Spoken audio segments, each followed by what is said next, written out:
Tell me that wasn't a cool intro. Tell me that wasn't a cool intro for its time.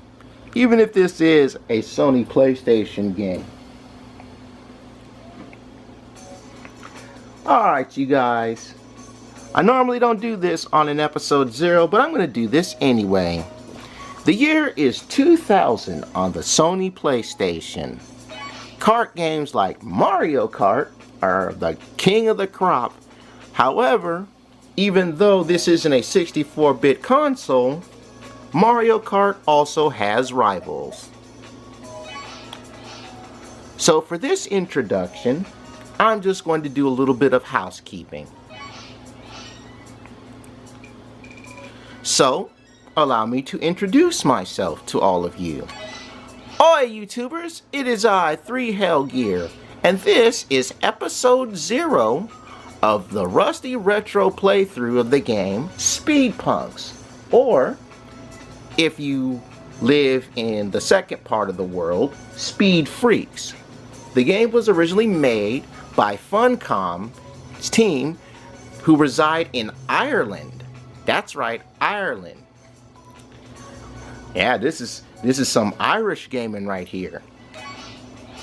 Which is great because it doesn't matter what country you come from when you make games. If they're good, I'll play them. No big deal. Alright then.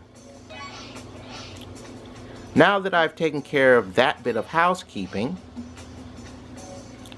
I want to take this opportunity to tell you what's going to happen on this particular video.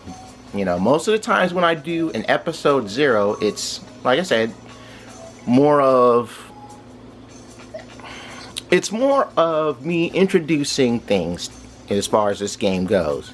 Again, this is a kart racer similar to that of Mario Kart, if not one of the better rivals to Mario Kart.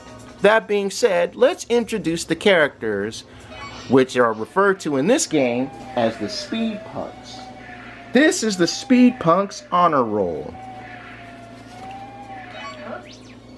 First off is Montgomery Carlo, but his friends call him Monty.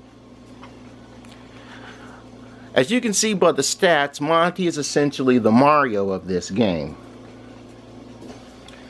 What Monty doesn't know about racing isn't worth knowing. He knows all the jargon, and he's got top-of-the-range racing leathers and a super cool crash helmet.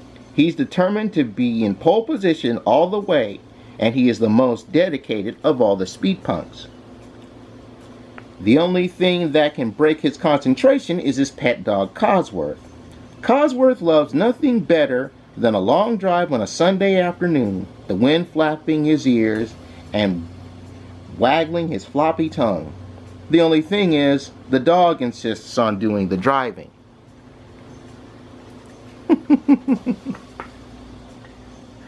Pretty interesting, huh? How the dog wants to drive. And if you've probably seen in that little intro, the dog can drive. Next up is Brains. As you can see, Brains is a lightweight, and I would consider him the Toad of this game. Yeah, think of him as the Toad of this game. Brains is a scientific genius who loves computers, chemistry sets, and the X-Files. He's not really that sociable, preferring to be left alone to his experiments, but secretly he wants to win the admiration of the other Speed Punks so that they won't think he's a complete geek, which he is. He's currently working on a brand new project, a robot racer codenamed Beamer, which he plans to use to help him test his driving skill. See that robot sitting up there on the top? That's Beamer. You wanted something. Yes, I wanted to introduce you to everyone. This is Monica. Essentially, Monica is, let's just say she's the Peach of the game. Yeah, I would say Daisy, but I'm going to go with Peach and be content. Monica has a strange effect on boys. For some reason, as soon as she drives by, they lose control and become babbling idiots. They think she's so sophisticated and totally cool. She's collected, confident, and loves racing past a rival just to see the look of horror on their faces at being beaten by a girl. Monica thinks boys are pathetic. And as you can tell, she's got an attitude for days. She'd probably be the tsundere type. What? I'm introducing you, dude. This is Tempest. Tempest is a maniac, overexcitable problem child. A pyromaniac, kleptomaniac, and natural rebel. He's the one that encourages all the others to ditch school to go racing. The naughtiest thing Tempest has done recently is steal the cart of a rival racer, Tetsuo, a foreign exchange student from Japan. For a man of honor like Tetsuo, this is by far the worst thing he could ever imagine. But then he doesn't know Tempest. Essentially, Tempest is like... Tempest would be like the Wario of this game. Leave me alone. Fine.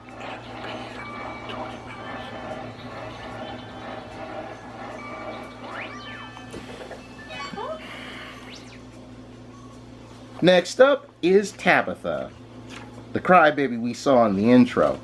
Let's talk a little bit about this one. As you can see, like Brain, she's a lightweight. I guess she would be considered the toadette of this game. The youngest of the characters, Tabitha wanted to join the Speed Punk so much that she soaked her head and held her breath until her face went red. She's a spoiled little madam who thinks that often the best way to get your own way is to throw a tantrum bigger and louder than before. One day her head will explode with the pressure. Let's just hope your head doesn't completely blow. We don't want to see your guts flying all over the place.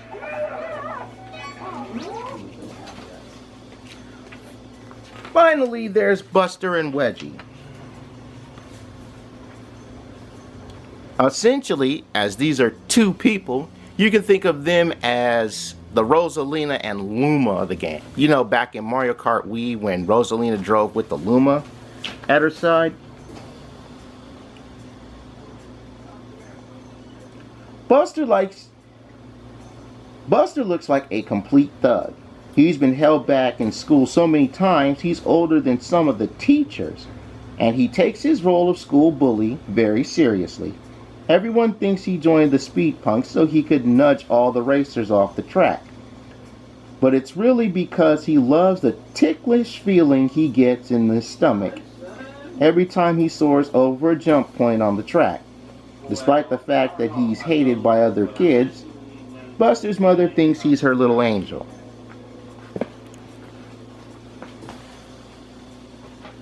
Infinite warfare.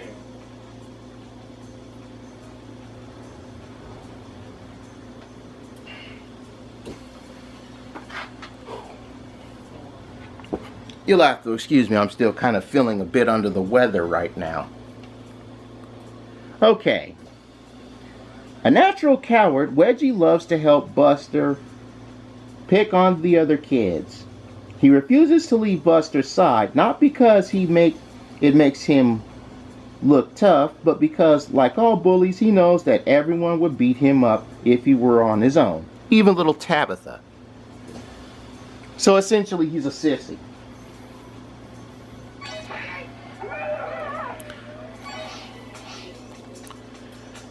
See that guy over there on the treehouse? That's Tetsuo. But that being said, this concludes episode 0, getting you guys to know the Speed Punk's honor roll. And now, let's get down to business, shall we?